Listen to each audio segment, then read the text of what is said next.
Welcome to Project Revelation.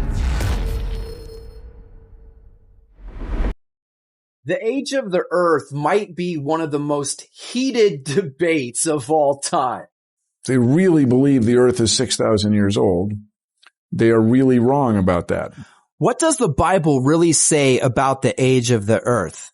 Does it really say it's only 6,000 years old? And what about the myths of Atlantis that seem to echo Genesis 6?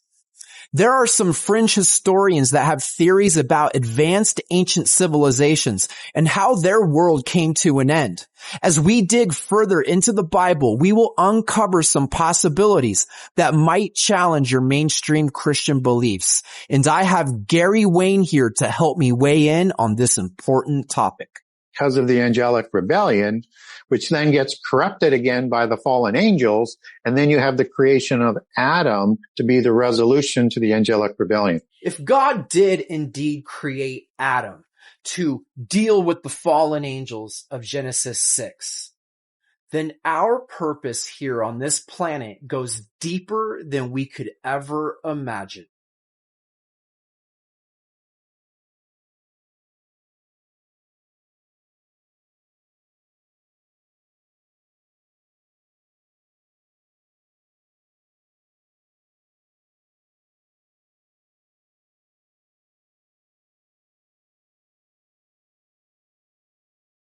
When it comes to the age of the earth, I never really gave this much thought. And before I was a Christian, I probably would have just sided with whatever the scientific community was saying at that time. But now that I'm a Christian, should I just agree with what mainstream Christianity is teaching? I've heard the arguments for a 6,000-year-old earth, but to me, it doesn't add up. Especially when you look closely at the story of Cain and Abel.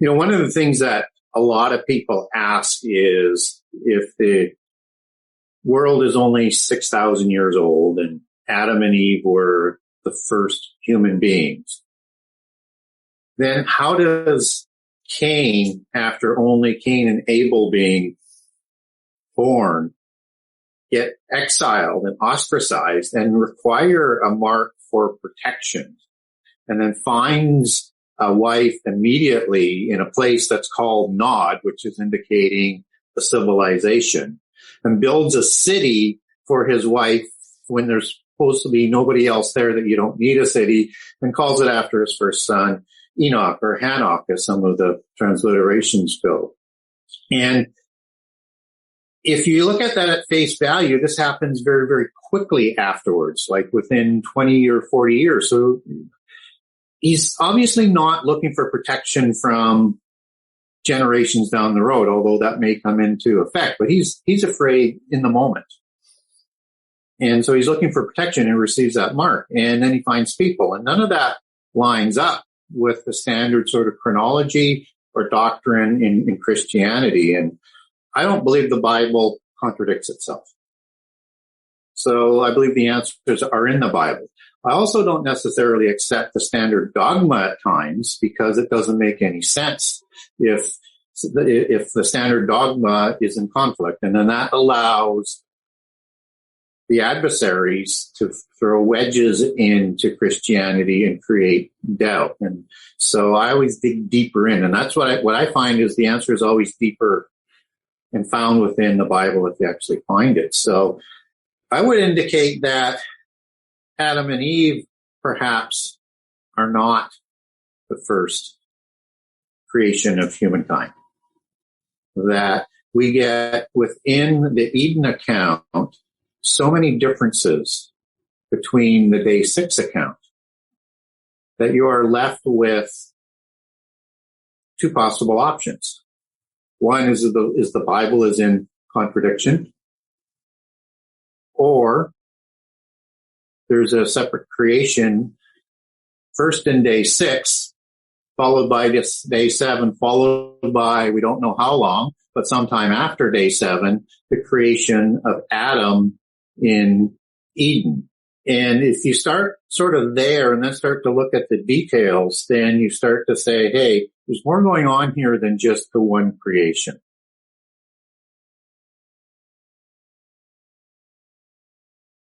I would rather let the Bible say what the Bible says, especially in context of the greater story of the human race and our relationship with God, and then our relationship with God through Jesus Christ. So let me digress for just a second here and tell you about this movie that came out in 2010. It's called The Genesis Code. This movie is about two college students that can't agree on the age of the earth. About halfway through the movie, they eloquently present an interesting hypothesis about how the story of creation could actually fit into what modern day scientists are teaching about the earth being 4.54 billion years old and the universe being about 16 billion years old. They stand on the premise that each day represents an entire age of roughly 1 billion years. This movie is worth the watch if you're a Christian. The argument they make is very compelling, especially when they refer to time and duration and the effect that consciousness has on time. At the end of the day, I don't agree with this hypothesis, but I think it's very interesting. But what does the Bible say? Do we get a literal day as defined by the Bible and not defined by man?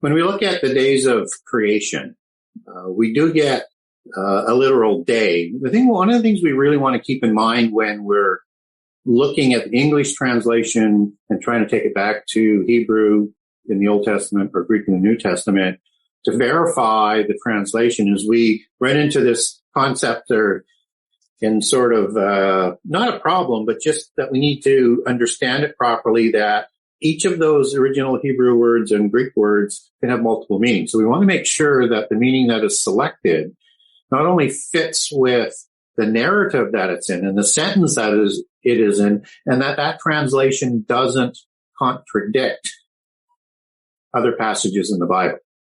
So it's a high standard. But I think if you try and do that, you can get there. So we can have either a day of creation or as a day as 1,000 years, as it's talked about in the Bible, because a day is like 1,000 years, as we're told in the New Testament with God. So with that sort of understanding, if it was 1,000 years, you would have a gap between day 6 and day 7 of 1,000 years. And then however long when Adam and Eve are created thereafter. So you could have a small gap in there of thousands of years. And the lineage of the 6,000 years derives from the genealogies of Adam as the ages of the patriarchs are listed, and you total that up, it comes up to about 6,000 years. So, but that's only telling us that the time frame between Adam and us is about 6,000 years, nothing more. Doesn't speak to the idea and notion of the age of the earth, except that it's sort of overlaid onto that concept of a 6,000-year-old earth based on standard sort of doctrine. But again, if you look at the understanding that there's differences in the creations, you'll have even a further gap between day 6 and Eden. So, for example, Adam is created in singular. Day 6 people are created in plural. And they're told to multiply and settle the earth. But Adam was put into Eden. And sometime later, Eve is created. Not at the same time, male and female, in plural, as they're created in day 6, but from Adam's rib. Adam has the Spirit of God breathed into him for a special commission, not documented in day 6. There's a different order of creation and details throughout the Eden account, which suggests either the Bible is in contradiction or it's two different creations, and I do not accept that the Bible is in contradiction. And it's not just adding more details because they're two different. Adding adds more information. It doesn't contradict. So when we look at how that affects how we understand the age of the earth is we get another small gap of perhaps a couple thousand years. But that doesn't begin to tell the story as to, is the world even older than that? Mm-hmm.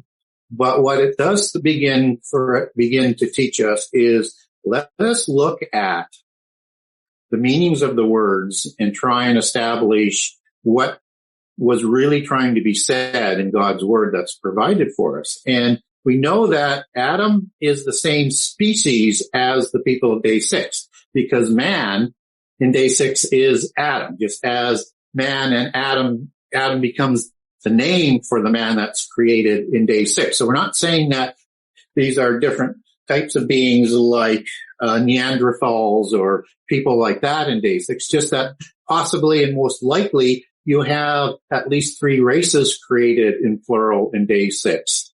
And Adam could be of one of those 3 or 4 races or an additional race that's added to, let's say, 3 in day 6.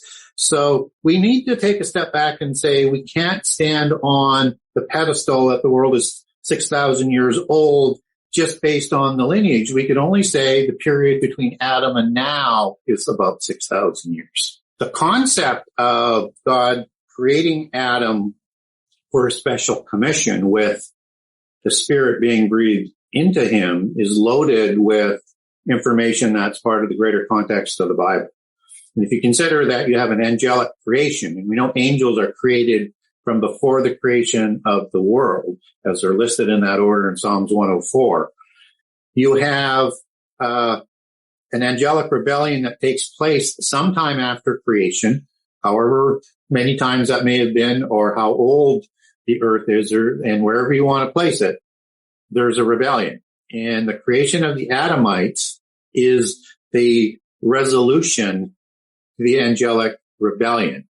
And so the 6,000 years that have been played out since have placed fallen angels against humankind so that they prevent us from being raised up after the resurrection like angels, to be like angels, and to even judge those angels for those crimes against humanity that they've done without explanation, or a lot of explanation in the Bible for the last 6,000 years.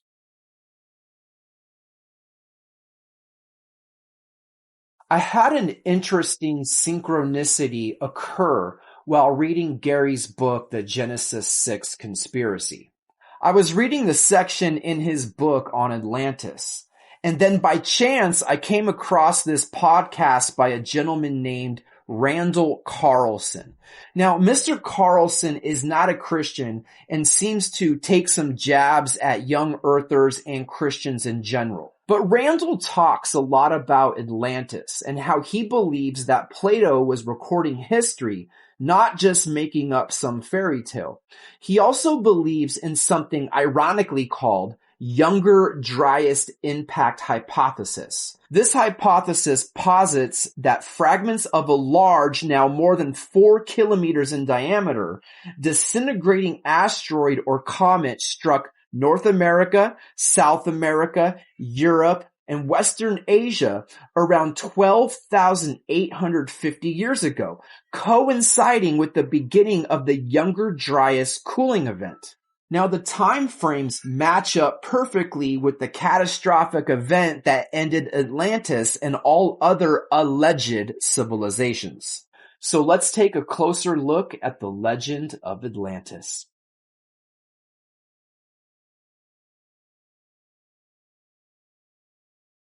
Atlantis is an antediluvian island, mentioned in an allegory on the hubris of nations in Plato's works, Timaeus and Critias, wherein it represents the antagonist naval power that besieges ancient Athens, the pseudo-historic embodiment of Plato's ideal state in the Republic. In the story, Athens repels the Atlantean attack unlike any other nation of the known world, supposedly bearing witness to the superiority of Plato's concept of a state. The story concludes with Atlantis falling out of favor with the deities and submerging into the Atlantic Ocean. The only primary sources for Atlantis are Plato's dialogues between Timaeus and Critias. All other mentions of the island are based on them. The dialogues claim to quote Solon, who visited Egypt between 590 and 580 BC. They state that he translated Egyptian records of Atlantis. Written in 360 BC, Plato introduced Atlantis in Timaeus, saying the following: "For it is related in our records how once upon a time your state stayed the course of a mighty host, which, starting from a distant point in the Atlantic Ocean, was insolently advancing to attack the whole of Europe, and Asia to boot. For the ocean there was at that time navigable, for in front of the mouth which you Greeks call, as you say, the Pillars of Heracles, there lay an island which was larger than Libya and Asia together, and it was possible for the travelers of that time to cross from it to the other islands, and from the islands to the whole of the continent over against them which encompasses that veritable ocean. For all that we have here, lying within the mouth of which we speak, is evidently a haven having a narrow entrance, but that yonder is a real ocean, and the land surrounding it may most rightly be called, in the fullest and truest sense, a continent. Now in this island of Atlantis there existed a confederation of kings, of great and marvelous power, which held sway over all the island, and over many other islands also in parts of the continent. According to Critias, the Hellenic deities of old divided the land so that each deity might have their own lot. Poseidon was appropriately, and to his liking, bequeathed the island of Atlantis. In this story Poseidon fell in love with Cleito, the daughter of Evenor and Leucippe, who bore him 5 pairs of male twins.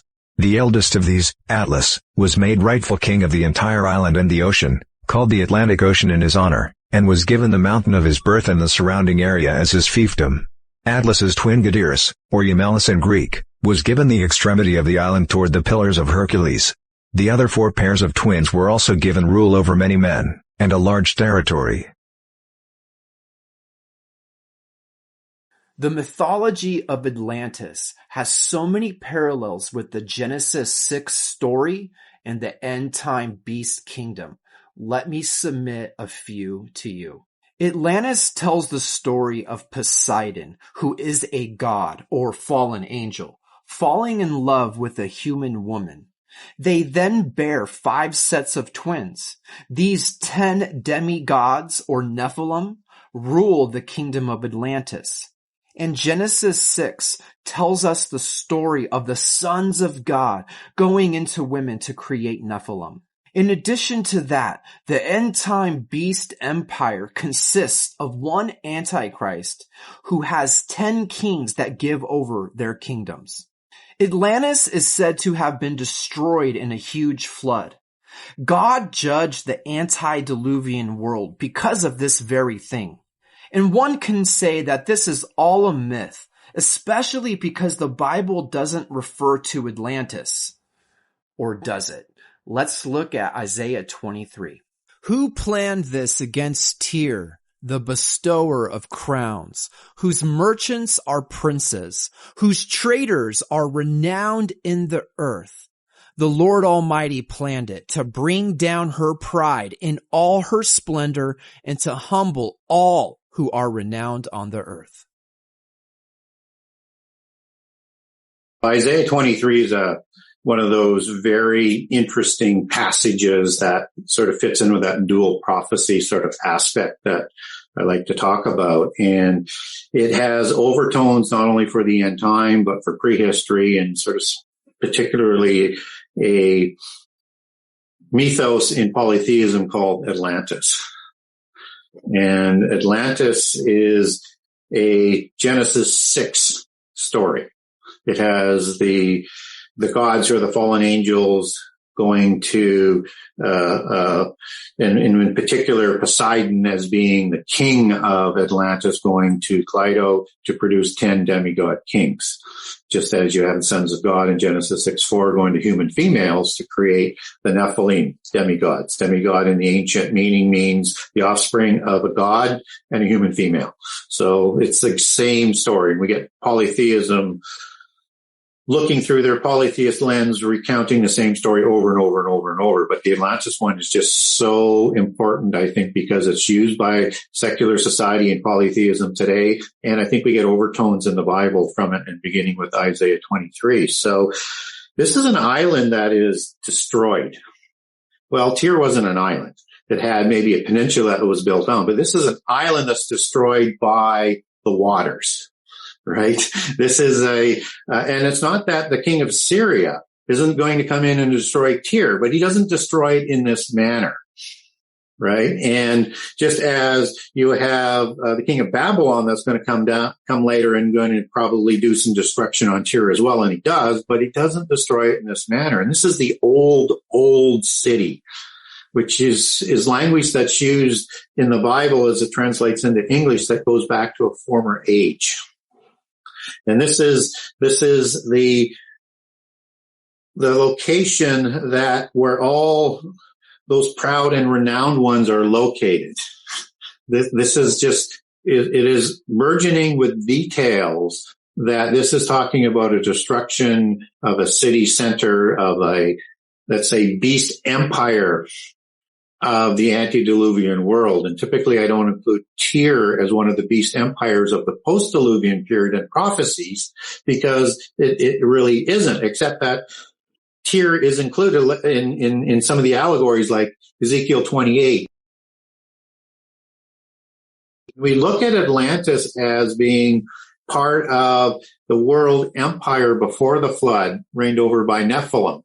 And that's the same type of organizational structure we ought to look at for the end time with those same 10 kings, those 10 Rephaim or Nephilim kings or bloodline kings. You start to see that sort of connection. And so when we look at Atlantis, not only was it the center of the world that it was trying to be, it didn't quite get there. The flood came before and they lost to the Greeks in part of the wars. And you have it as being a religious center, and you have it as a merchant center.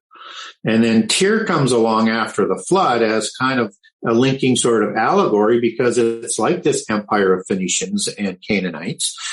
And it is a merchant class empire, but not a world empire in terms of, let's say, territory and governorship like a Rome or an Egypt or something like that. And so it's part of the allegory that we need to understand end time Babylon. So Babylon will be an end time religion.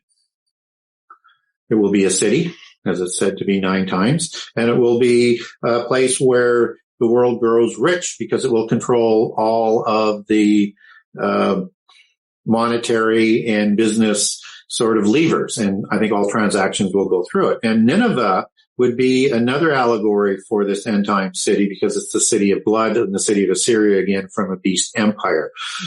And so when I look at Isaiah 23, I see that linking past, present, and future, where Antichrist will try and raise his empire up to heaven just as Satan did. And before he comes to power, this Babylon city will be in place, but then he'll destroy Babylon in Revelation 17 and Jeremiah 51 and replace it with Jerusalem, where he crowns himself, and will raise that up to be like the last 3.5 year city before Armageddon.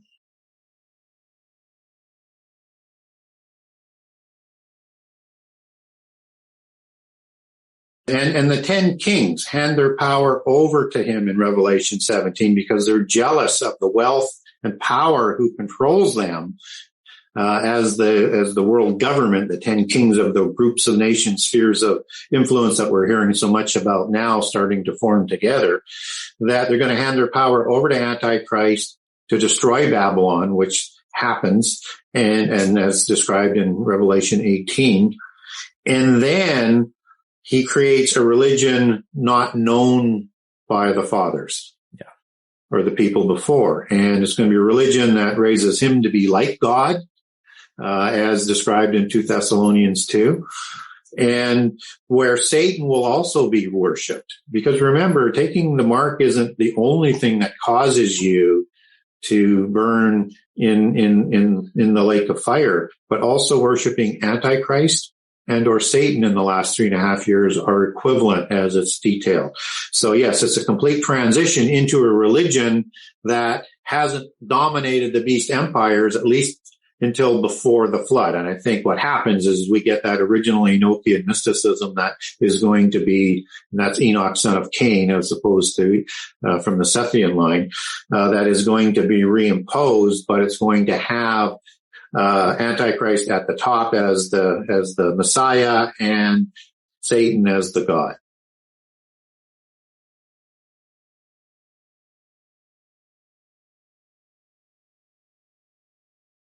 Daniel 11 tells the very specific story of the Antichrist. Let's start at verse 37. He shall regard neither the God of his fathers, nor the desire of women, nor regard any God, for he shall exalt himself above them all. But in their place he shall honor a God of fortresses, a God which his fathers did not know he shall honor with gold and silver, with precious stones and precious things. So what Gary and I are submitting to you is once the one world religion is set up, then Antichrist will come in and destroy that religion and claim that Satan is at the top of the pantheon of the gods and he is the Messiah. This would mirror what Jesus has done. One possibility that I see is that the one world religion will be based on the premise that God is the force of nature and evolution, not a personal being. Sometime in the future, you will be required to forsake every other god because it's dangerous to humankind, especially Christianity, because it's not, quote unquote, all-inclusive, which is totally false. So you know how it seems like we are being prepared for alien disclosure. Well, what if a day came and we were told that we were the product of an ancient alien race seeding us here on this earth, and that our creators wanted to help us? Although this sounds really crazy, it fits right into Revelation 13, starting at verse 5. And he was given a mouth speaking great things and blasphemies, and he was given authority to continue for 42 months. Then he opened his mouth in blasphemy against God, to blaspheme his name, his tabernacle, and all those who dwell in heaven. Now, as we know, the unforgivable and worst blasphemy you could ever do is against Holy Spirit. What if the false prophet and the Antichrist had false proof that the Virgin Mary was seated by a fallen angel or alien rather than the Holy Spirit, and that we just didn't understand the religion of the Jews until now? Then the Antichrist would destroy the one world religion and introduced a satanic pantheon.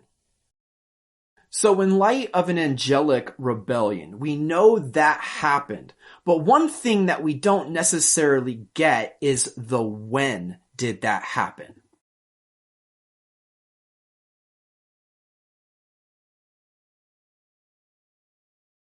When I look at the gap theory that's thrown out there, I came at it from a Christian contrarian perspective. Is I want to verify one way or the other because I don't understand what the gap is. I've been taught this from when I was a child about a 6 day, but then when I start thinking about the churches have been infiltrated at the cemetery schools, that they're not teaching proper prehistory and they're not teaching prophecy. Do we have it right? Because it's important to understand. I don't think it makes a difference on your faith. It ought not to, because I think everything is perfectly consistent in the Bible. But perhaps if there was a gap between Genesis 1:1 and 1:2, that would be the best place for the angelic rebellion and the cause of that destruction that is talked about in the gap theory that destroyed the earth. So let me explain a little bit on how I get there so that people have a better understanding and may want to look a little bit deeper into this. So when we look at the English translation, we need to look at the words that come out of Hebrew because they have more than one meaning. And did they use the right meaning and the right application, and how does that fit with the rest of the Bible? And we also need to look at words that are inserted by the translators to try and make sense of what was coming out of Greek and Hebrew. And in Genesis 1:1, you have, in the beginning, God created heaven and earth, right? And then it says, and the earth was without form and void, and darkness was upon the face of the deep, and the Spirit of God moved upon the face of the waters. And you have that word "and" that's inserted all throughout the Genesis 1 account. There's not a Hebrew word there. But "and" is put in there. I don't know whether or not it's because it just sort of fits grammatically, or it's there for a pause, that something happened in that sort of space. And as you go into the days 6, and then it says and, so like there's a space there, right? Which is kind of implied by the days. And I think they've used that sort of throughout. So that's kind of where the word gap sort of comes from. And some translations don't use the word and in every location. They use the word now. As in, now the earth was form and void. And that's because when you go through the translations, you could translate it as the word became, the Hebrew word haya, as being became. So haya can mean to exist, to come to pass, or to come into being. So a lot hinges on, did it come into being? Or did it, exist from that instant sort of creation? And then when you look at form and void, that it either was or became formless and a void, that form word is tuhu, which can mean desolation, a desert, chaos, and worthless. And comes up also in Isaiah 45 for the word vain, as being tuhu, and God did not create everything in vain and to be lived in. So he wouldn't create anything that was without form. So that means something might have happened to it, and then it became void. And void is the word buhu, which means ruin, waste, empty, vacuous, and or void. And so you get these words that are suggesting that the world may have become void. And then we have a strange passage in 2 Peter that suggests something that really relates to what happens in the 6 days. And in 2 Peter 3:4-5, it talks about the heavens of old, at a time when the earth was standing out of water and in water, and whereby the earth was overflowed with water and perished. Well, people most of the time think that's the flood, but the whole world didn't perish then. Just what was on the land. So if you understand what happens in the creation of the world in days 1 through 6, there's a separation of the waters to create the firmament, right? And if there was a destruction before, that's when the water overflowed and it would have killed the earth that was before.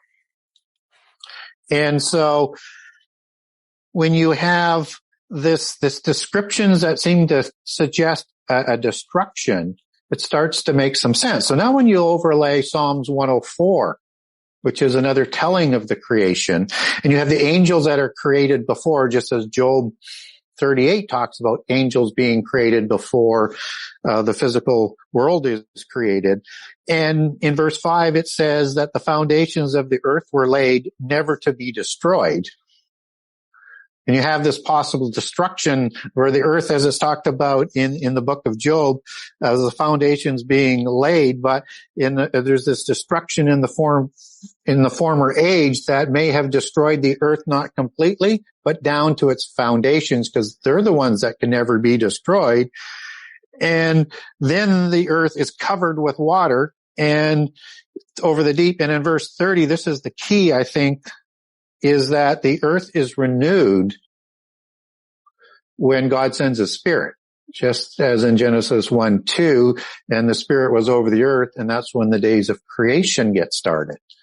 Now, most people will say, okay, what about, Exodus 20 on the 6 days of creation that God created the heaven and the earth, right?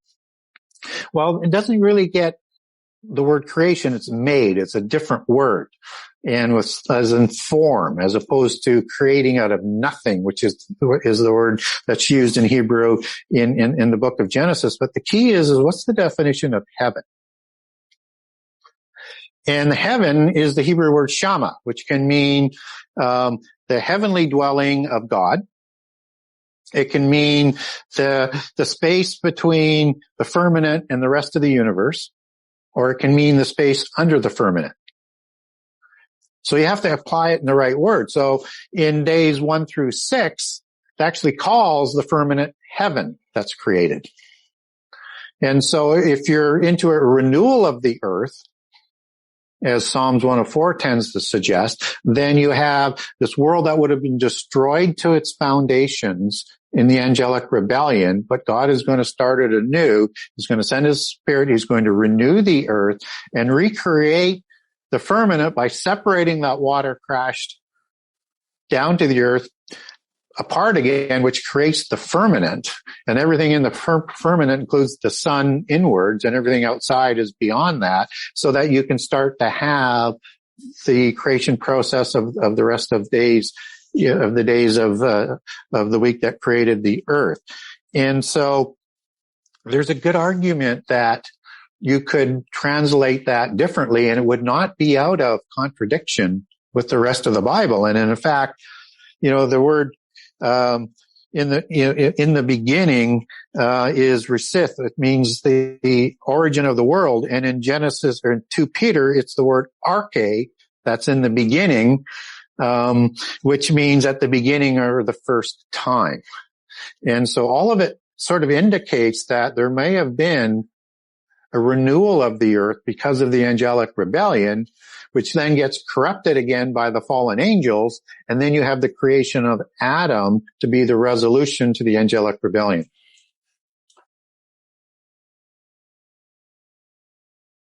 Deuteronomy chapter 10 verse 17 says God is the God of gods. And looking at the Hebrew word used for God, it's Elohim. He is the Elohim of Elohims.